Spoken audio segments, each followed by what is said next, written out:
Madame, monsieur, bonsoir, c'est l'heure de votre rendez-vous quotidien avec l'actualité sur ATV, au sommaire ce soir. De nouvelles négociations avortées dans le conflit à l'Assor. La direction du groupe ne s'est pas présentée au rendez-vous organisé ce matin à la DETS avec les syndicats et les médiateurs. Fabrice Hazard, directeur de l'Assor Outre-mer, est notre invité. Dans ce journal aussi, doit-on s'inquiéter de l'activité sismique sous la montagne Pelée? Plus de 4000 micro-séismes ont été enregistrés par l'Observatoire volcanologique ce mois-ci. On en parle dans quelques minutes. Et puis nous irons au François pour le coup d'envoi de la fête patronale de la commune. Une centaine de franciscains se sont retrouvés ce matin à l'église pour le pèlerinage de la Saint-Michel. Ce lundi 29 septembre marque donc le début de la 8e semaine de mobilisation à l'Assor. Alors que des discussions étaient attendues ce matin dans les locaux de la DETS, les médiateurs ont quitté la table des négociations. En cause, l'absence de représentants de l'Assor. Si une sortie de conflit semblait proche vendredi dernier, difficile d'entrevoir une issue favorable dans un avenir très proche. Les détails face à la caméra de Jean-Marc Carteron. Nous avions rendez-vous ici aujourd'hui à 10h30 avec les médiateurs. Je rappelle que la médiation est une initiative de la direction de SOR et aujourd'hui nous nous retrouvons seuls. Nous n'avons pas d'accord signé, ni transaction, ni protocole, quoi que ce soit. Donc nous attendons tout simplement que les dirigeants de SOR se décident et se montent à la hauteur de leurs responsabilités. Ça concerne la prime, ça concerne des jours de grève, ça concerne un certain nombre d'autres dispositions. Pour reprendre le boulot, il faut bien signer quelque chose.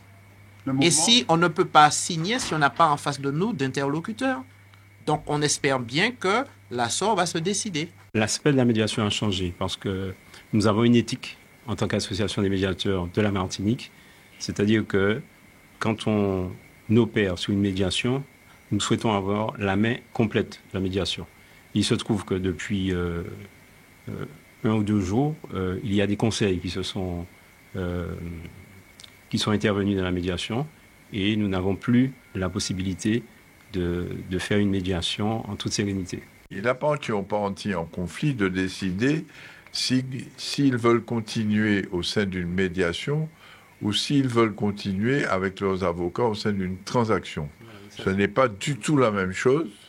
Donc s'ils veulent continuer au sein d'une médiation, nous sommes capables tout à fait de reprendre la médiation.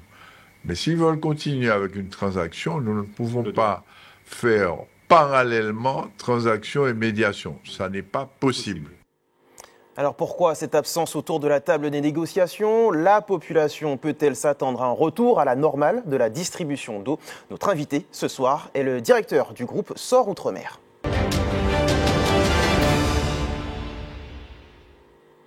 Fabrice Hazard, bonsoir. Bonsoir. Merci d'avoir accepté notre invitation.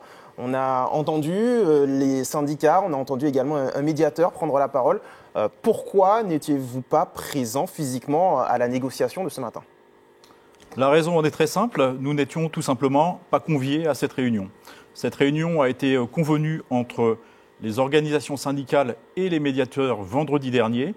Nous n'étions pas conviés à cette réunion, donc nous ne nous sommes pas présentés à cette réunion. Mais vendredi, il y a eu des discussions. Absolument. Avec le médiateur et avec les syndicats. Absolument. Comment expliquer que vous n'étiez pas conviés ce matin alors que vous étiez tous ensemble vendredi dernier? Eh bien, dans le cadre d'une médiation, en fait, le rôle des médiateurs est de discuter tantôt avec l'un, tantôt avec l'autre. Donc ce matin, les médiateurs avaient décidé de discuter avec les organisations syndicales. Si nous avions été invités à les rejoindre, bien entendu, nous les aurions rejoints. Le groupe SOR est à l'initiative de cette médiation. Nous n'avons aucune raison de ne pas nous rendre au rendez-vous de médiation. Donc bien entendu, dès qu'un rendez-vous est calé, dès qu'un rendez-vous est monté, nous nous y présentons bien entendu. Mais les deux parties semblaient surprises finalement de votre absence. Écoutez, je suis surpris de leur réaction. Vendredi, il y a donc eu des négociations. Vous aviez même annoncé à un moment donné qu'un accord était quasiment trouvé, mais qui n'a pas été signé par les syndicats. On en est où aujourd'hui? Alors je vous confirme qu'un accord a été trouvé avec les syndicats. C'était en début d'après-midi vendredi. Et puis les syndicats et la direction du groupe SOR ont fait intervenir leurs conseils pour rédiger les différentes pièces pour solder ce conflit. Et à ce moment-là, les organisations syndicales se sont rétractées et n'ont plus souhaité signer de protocole de fin de conflit, ce que nous déplorons ce soir. Les discussions sont-elles toujours en cours ou est-ce que le dialogue est rompu entre les syndicats et vous? Le dialogue n'est pas rompu, le dialogue n'a jamais été rompu, il est toujours en cours. Et nous sommes toujours disposés à nous rendre à la médiation. Et bien entendu, actuellement, ce sont plutôt nos conseils qui ont repris la main sur les échanges avec les organisations syndicales, raison pour laquelle les médiateurs ont souhaité se mettre en retrait de la discussion pour le moment. Vous avez donc encore d'autres propositions à faire aux syndicats? Alors, écoutez, aujourd'hui, nous avons accédé à toutes les revendications sans exception, toutes. Aujourd'hui, les syndicats sont dans la surenchère et veulent plus que tout ce qui était demandé initialement. Le paiement des primes, nous y avons accédé. L'élargissement à tous les salariés de SOR Martinique, nous y avons accédé. La compensation des impacts financiers des jours de grève, nous y avons accédé. Et aujourd'hui, en fait, les syndicats veulent encore plus d'argent. Fondé sur quoi? Je ne sais pas vous répondre. Ce mouvement social a débuté le 11 août dernier. Oui. Il y a eu beaucoup de répercussions pour la population, beaucoup de Martiniquais privés d'eau pendant ces dernières semaines. Vous avez également pointé du doigt des sabotages. Oui. Des plaintes ont été déposées, c'est bien ça? Bien sûr. Nous avons porté plainte chaque fois que nous avons constaté des sabotages. Et les sabotages les plus récents ont eu lieu hier soir. Ils ont impacté la ville de Schellcher. Et donc nous allons déposer plainte à nouveau pour ces sabotages, mais je vous confirme que nous avons été victimes de plusieurs dizaines de sabotages à différents endroits du territoire, principalement sur le nord du département, mais également une contagion vers la ville de Schellcher hier soir. Des réparations sont aussi en cours?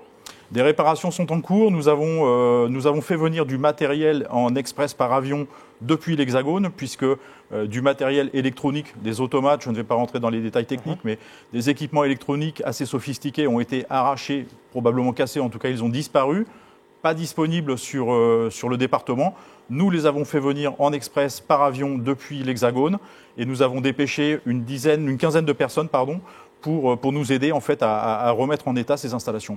De manière un peu plus large, cette reprise du marché de l'eau dans le nord de la Martinique semble assez chaotique. Finalement, comment on l'explique? Elle n'est pas du tout chaotique. En fait, avant ce mouvement de grève, le fonctionnement des installations et le fonctionnement du contrat était tout à fait normal et satisfaisant. C'est simplement la grève qui s'est invitée dans le fonctionnement de l'entreprise qui a perturbé le fonctionnement des réseaux et plus encore les sabotages. Donc notre société est tout à fait à même et en capacité d'opérer ce contrat. Nous opérons des contrats partout dans le monde, des contrats bien plus gros que celui de Cap-Nord sans aucune difficulté. Donc, et justement, la durée de ce conflit, on a entendu Cap-Nord taper du poing sur la table et réclamer que la situation revienne à la normale. Ce contrat est-il menacé aujourd'hui? Ça n'est pas l'hypothèse privilégiée par le groupe SOR, clairement. Ça n'est pas l'hypothèse privilégiée par le groupe SOR. Ça n'est pas notre souhait. Pour autant, si on n'arrive pas à sortir de ce conflit, on sera peut-être à un moment contraint d'aller discuter avec notre délégant si la situation ne s'arrange pas. Nous ne l'envisageons pas aujourd'hui. Je souhaite que nous puissions en sortir. On sait que lorsqu'il y a un nouveau contrat, lorsqu'il y a des transitions entre deux entités, les choses peuvent aussi parfois être un petit peu compliquées. Est-ce que vous pointeriez aussi cela du doigt pour expliquer un peu les difficultés rencontrées ces derniers mois?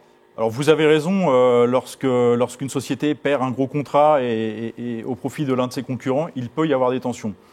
Je n'ai aucune information sur ce sujet, aucune certitude, donc je ne saurais pas répondre à cette question. Pour la population, en termes de factures, on sait que certains habitants se sont étonnés des premières factures reçues de la part de SOR, avec des surplus visiblement. Il y a des choses particulières qui ont été facturées. Est-ce que c'est le changement, encore une fois, d'entité qui explique peut-être des factures un petit peu plus importantes, des variations de prix en tout cas? Alors, concernant les factures et le prix de l'eau, il faut savoir que nous appliquons le prix de l'eau qui a été délibéré par la collectivité. Dans le prix de l'eau, on trouve différentes choses. On trouve la part SOR, nous sommes rémunérés pour l'eau potable. On trouve la part collectivité qui doit percevoir des sommes pour moderniser ses installations, ses réseaux, etc. Et puis, il y a la part assainissement qui revient à d'autres délégataires, des délégataires concurrents souvent, et notamment en assainissement, la facture peut avoir effectivement augmenté, mais ça n'est pas au bénéfice de la société SOR, mais plutôt d'autres entreprises de traitement et distribution d'eau du département. Merci beaucoup, Fabrice Hazard, d'avoir accepté notre invitation et de nous avoir livré ces quelques explications. Merci de votre invitation. Merci à vous.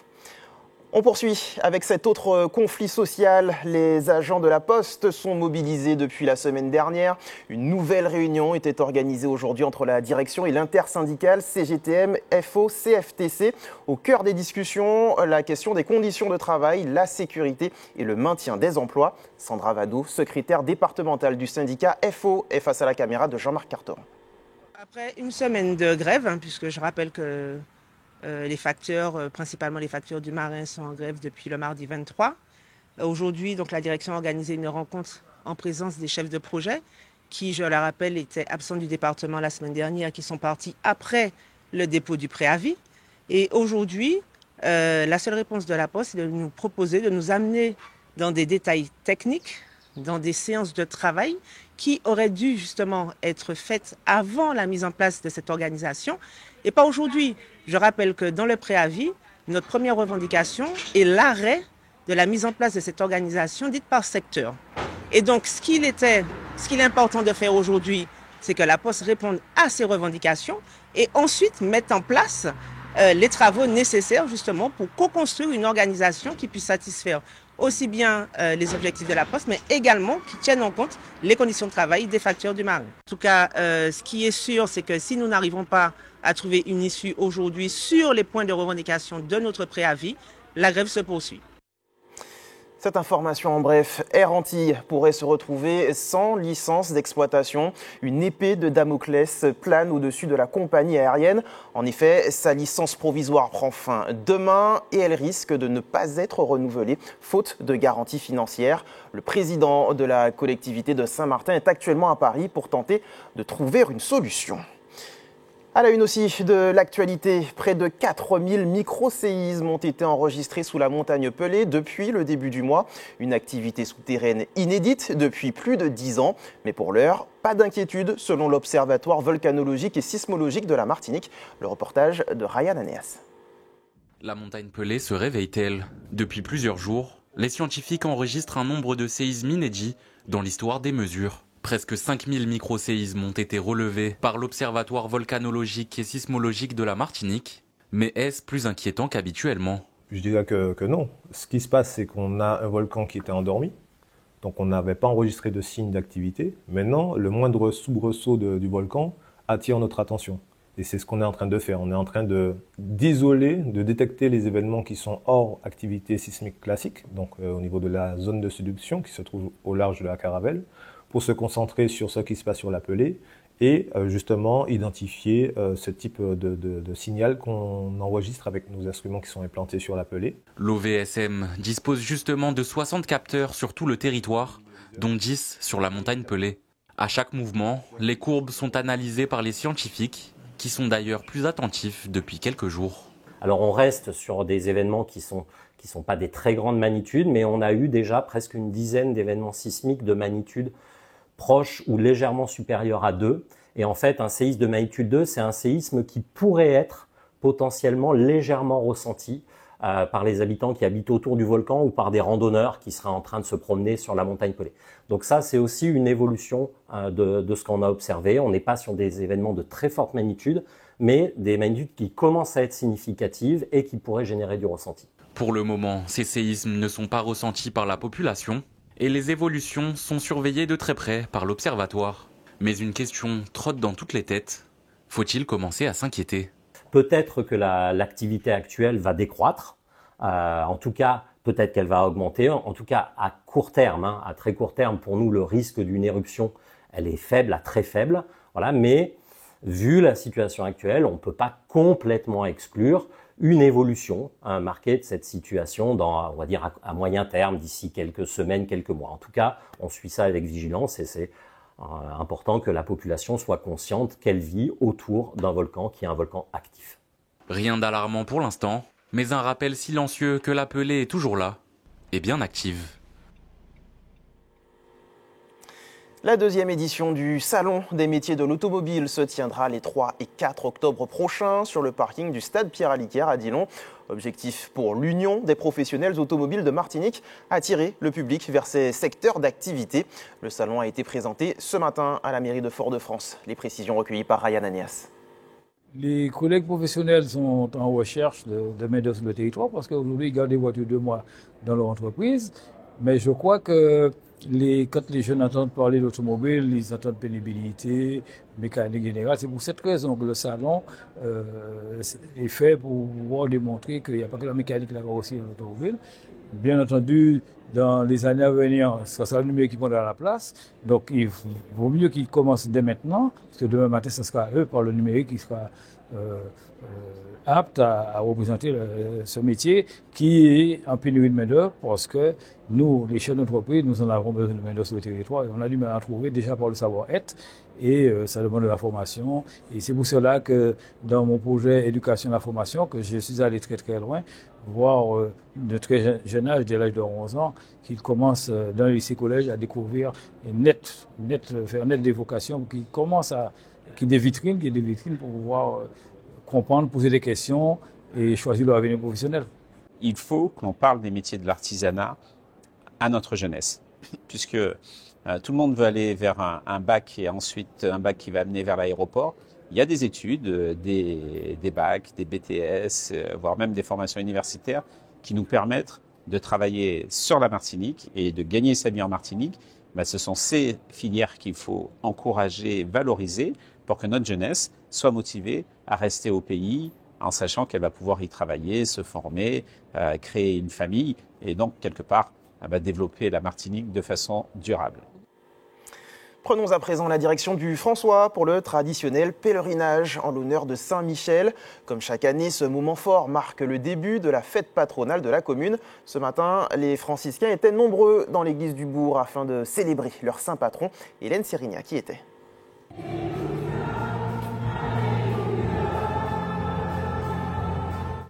La paroisse du François est bondée. Comme chaque année, la célébration de Saint-Michel sonne le début de la fête patronale, un temps fort, cher au cœur des franciscains.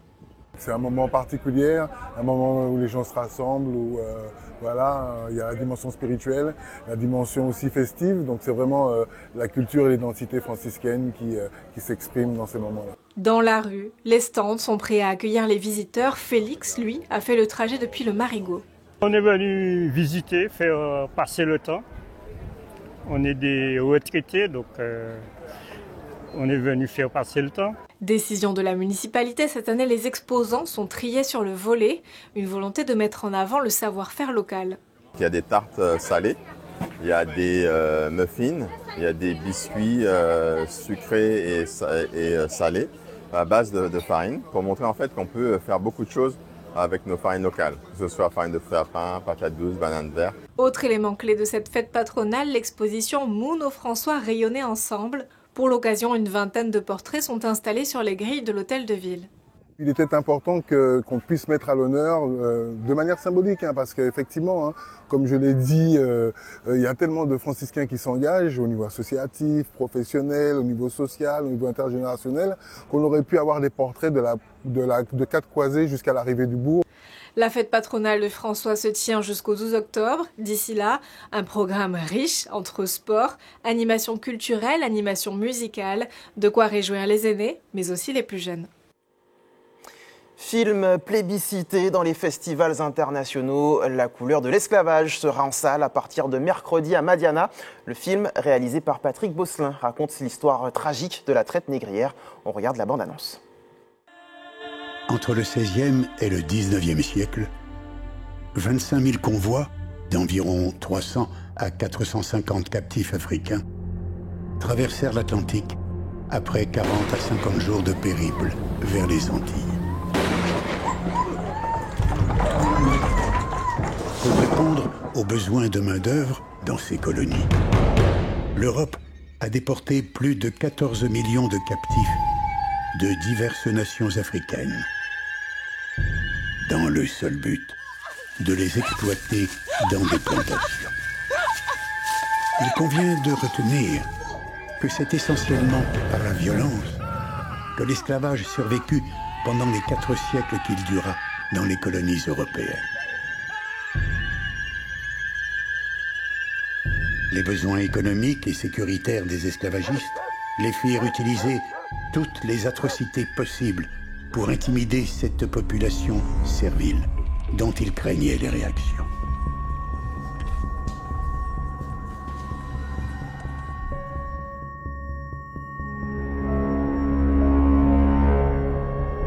Mais la patience humaine a des limites.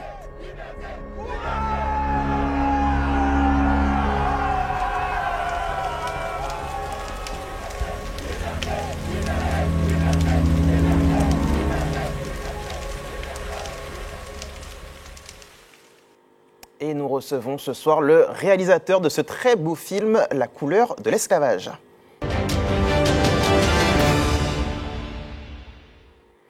Patrick Bosselin, bonsoir. Bonsoir. Merci d'avoir accepté notre invitation. Je le disais en amont, ce film, il a vraiment conquis les festivals internationaux, plus d'une 60aine de récompenses. Et aujourd'hui, vous pouvez le présenter en Martinique, à Madiana, puis à TDS. Ça doit être une fierté, un accomplissement, j'imagine? Oui, c'était voulu de ma part, puisque un petit peu le ras-le-bol de ne pas être enfant du pays, de ne pas être soutenu. C'est ce qui est dommage.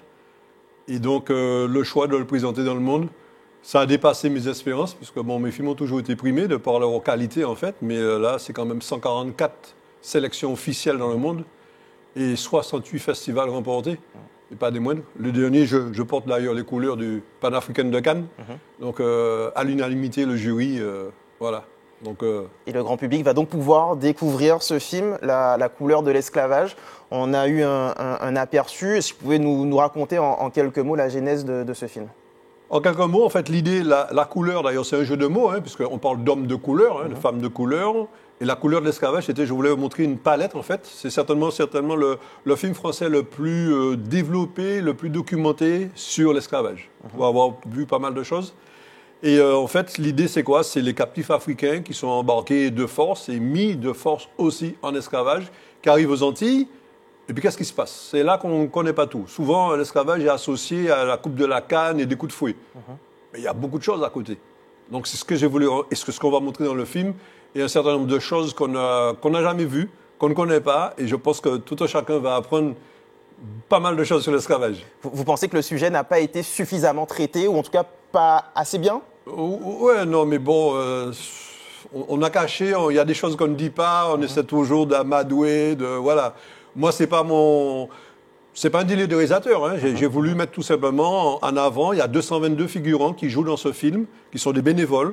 Et donc, raconter l'histoire la plus vraie possible. C'est beaucoup de documentation, plus d'un an de travail, de recherche, 70 livres des musées. Comment se sont passées ces recherches, justement? Ah oui, c'est beaucoup de travail. Je ne suis pas historien, donc comme tous mes films, je me documente beaucoup. Donc là, en l'occurrence, c'est voir les visites pour reconstituer aussi les objets d'avant, les menottes, pas mal de choses. Les chariots de Cannes, il a tout fallu fabriquer, les costumes et tout. Et puis, de voir un petit peu tel livre, tel manuscrit, dit ça, etc., et comparer un petit peu. Quand j'avais un doute, je préférais ne pas dire, mais il y a de la matière, c'est énorme, quoi. Vous diriez que c'est un film que tout Martiniquais, finalement, se devrait de visionner? Pas seulement que les Martiniquais, mais aussi pour l'avoir présenté dans la Caraïbe avec certains ministres dans les îles, ils se retrouvent, quoi. Il y a la version américaine, bien sûr, du film. D'ailleurs, c'est la version américaine qui a été le plus répandue, puisqu'elle est passée en Argentine, en Suède, en Russie, où elle a été primée. Donc, et la voix française, c'est la voix française de Morgan Freeman, l'acteur américain. Voilà. Et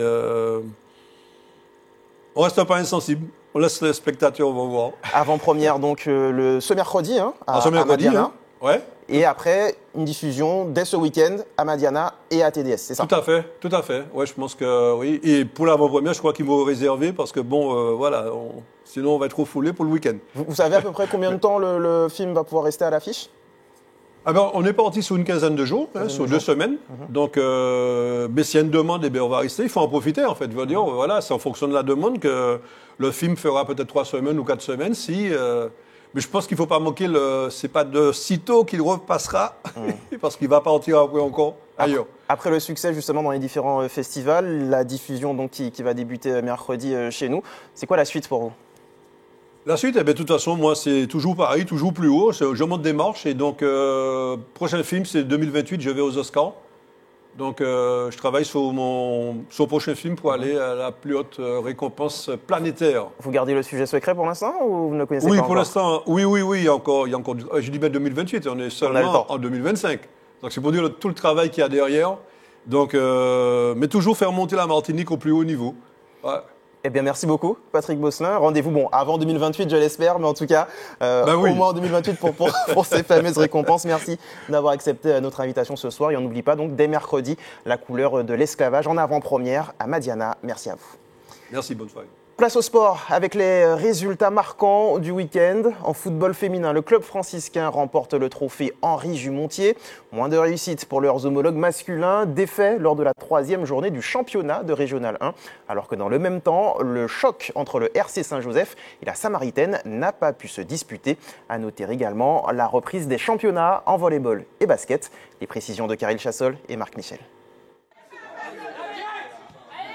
En football féminin, le club franciscain a pris sa revanche de la finale de la Coupe de France.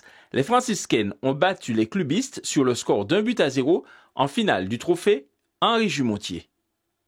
Chez les hommes, si le choc de la 3e journée du championnat de Régional 1 entre le RC Saint-Joseph et la Samaritaine n'a pu se disputer en raison de problèmes de tablettes, la surprise est venue de la défaite du club franciscain battu par le club colonial.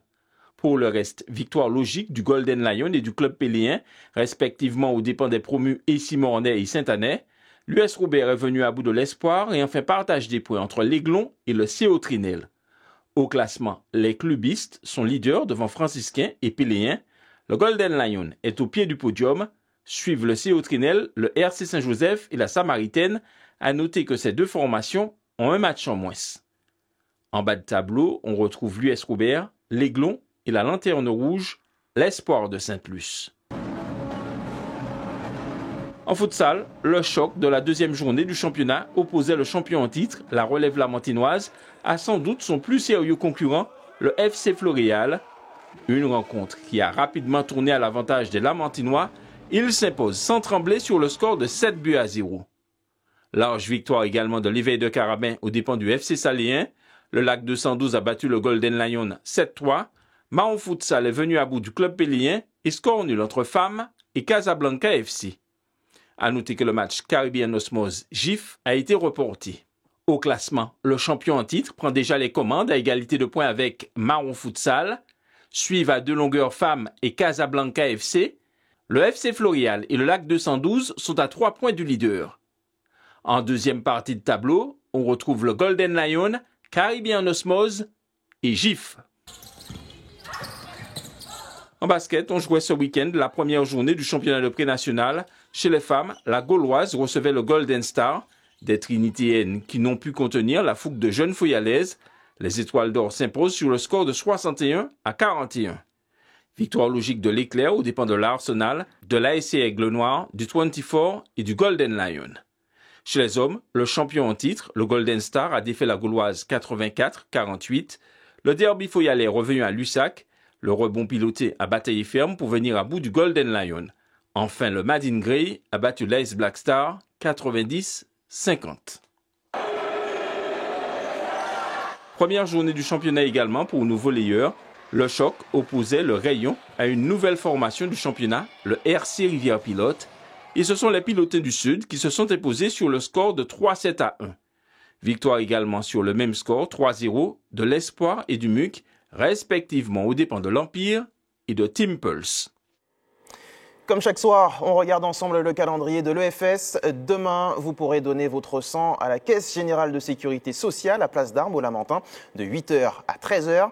Autre possibilité, la Maison du Don, immeuble Le Fils, quartier Dillon à Fort-de-France de 11h30 à 17h30.